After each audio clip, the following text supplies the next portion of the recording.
Biasanya kasus pembunuhan yang diikuti dengan mutilasi biasa dilakukan oleh pelaku untuk menghilangkan jejak.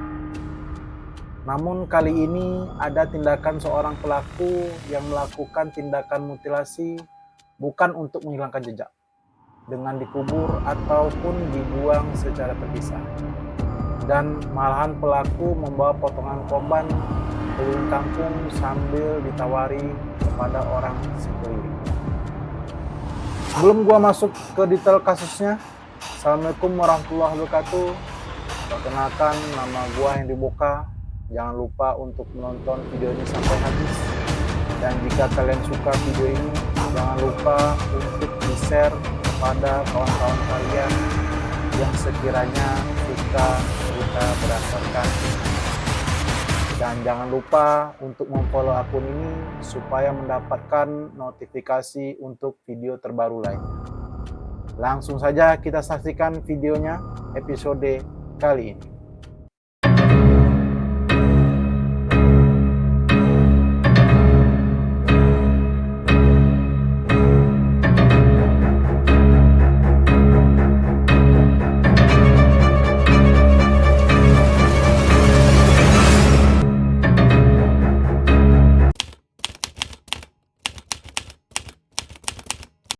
Tarsum yang saat itu berumur 51 tahun tinggal bersama istrinya Yanti yang berumur 40 tahun.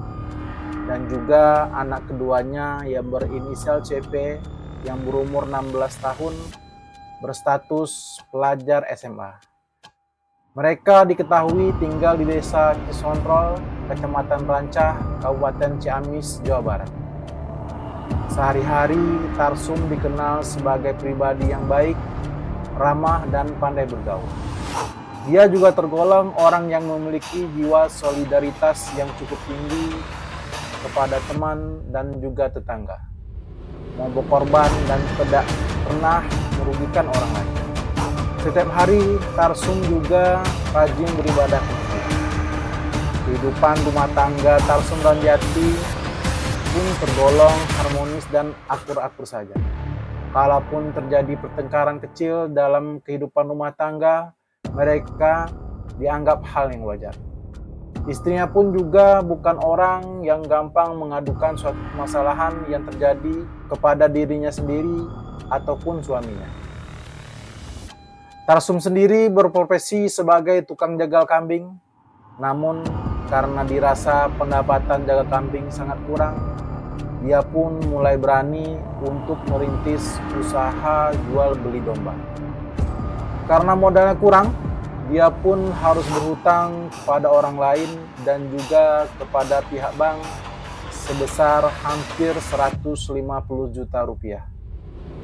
Namun sayangnya usaha tersebut bangkrut dan membuat Tarsum harus bekerja lebih keras untuk membayar hutangnya tersebut.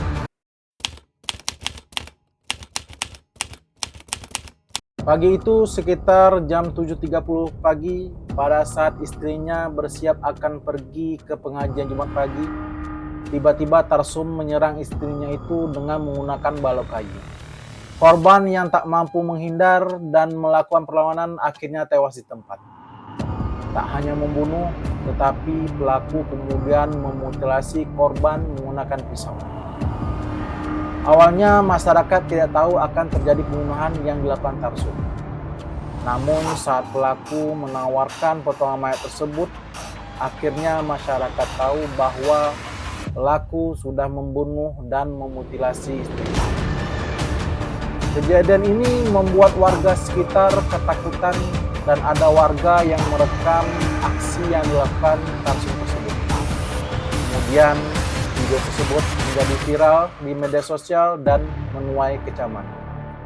Dalam video tersebut, Tarsum tampak santai tanpa merasa bersalah saat melemparkan bagian tubuh sang istri ke dalam wadah yang diduga dijadikannya tempat untuk menaruh bagian tubuh istrinya tersebut.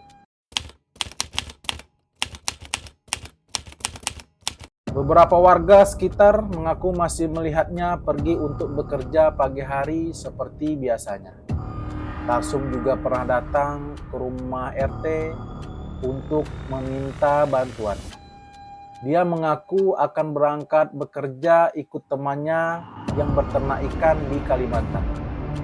Dia meminta bantuan RT tersebut untuk menitipkan anaknya yang kedua yang masih duduk di kelas 2 SMA agar dijaga dan diurus. Hal yang tidak biasanya dia lakukan. Namun, 3 hari sebelum peristiwa mengerikan itu terjadi, Tarsum memang terlihat depresi. Pada malam hari, bapak dua anak ini sempat mencoba menyakiti diri sendiri atau bunuh diri dengan membenturkan kepalanya ke tembok. Dia juga sempat mencekik lehernya sendiri, tapi sempat digagalkan oleh beberapa tetangganya. Dan malam itu juga keluarga besar Tarsum menghubungi puskesmas setempat. Petugas kesehatan yang datang melihat pelaku dalam keadaan gelisah, kemudian melakukan pemeriksaan dan memberikan obat penenang dengan dosis 2 kali sehari. Mereka juga menyarankan agar Tarsum diawasi dan segera dibawa ke psikiater untuk diperiksa. Setelah berembuk, akhirnya pihak keluarga menyepakati agar Tarsum untuk sementara dirawat rumah adiknya sendiri, yaitu Ibu Herawati, agar ada yang menjaganya pada Jumat 3 Mei 2024 tersebut. Setelah itu akan dicarikan solusi Tarsum akan dibawa ke rumah sakit mana dan dokter mana yang akan memeriksanya.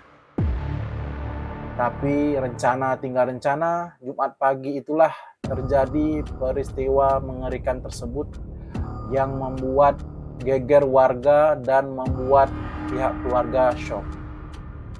Pihak keluarga pun mengakui mereka lengah dan kecolongan. Mereka tidak tahu juga bakal kejadian seperti ini. Pihak keluarga pun meminta maaf kepada seluruh warga dusun, lebih-lebih kepada keluarga korban atas kejadian tersebut. Semua orang tidak ada yang menyangka perilakunya tidak mencurigakan. Tentu sangat shock menurut keterangan RT tersebut.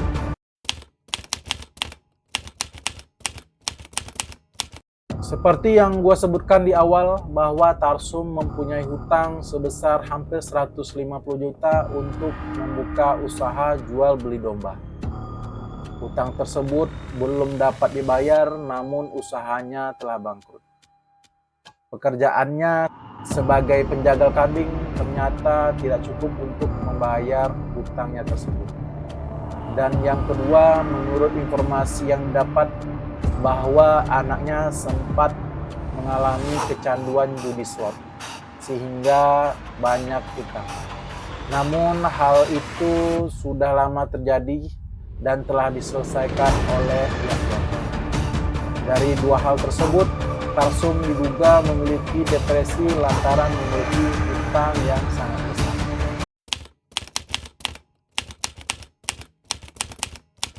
Seorang warga yang bernama Karnita pun memberanikan diri untuk memujuk pelaku agar menghentikan aksinya.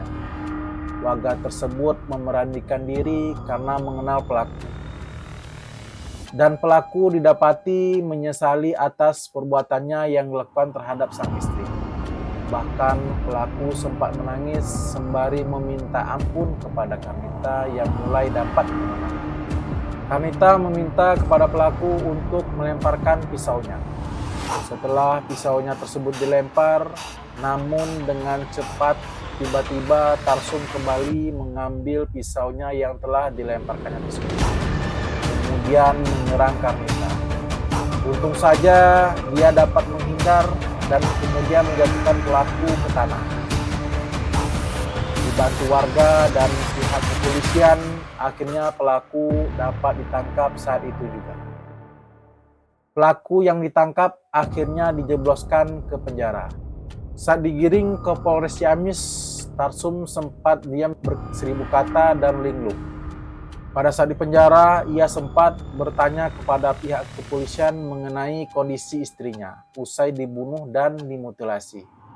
Pria sadis itu juga menanyakan kondisi keluarganya. Pelaku yang diduga depresi akhirnya dirujuk ke Rumah Sakit Jiwa Cisarua, Bandung selama 14 hari untuk dilakukan pemeriksaan. Selama proses observasi dilakukan, sejumlah petugas polisi menjaganya untuk mencegah hal yang tidak diinginkan. Hasil dari tes kejiwaan nantinya dapat dijadikan pertimbangan proses penegakan hukum terhadap tersangka. Sampai hari ini belum dapat diinfo mengenai hasil observasi rumah sakit jiwa tersebut. Apakah benar-benar pelaku depresi atau tidak? Terima kasih telah menonton video ini. Jangan lupa untuk menonton video lainnya di samping ini. Salam.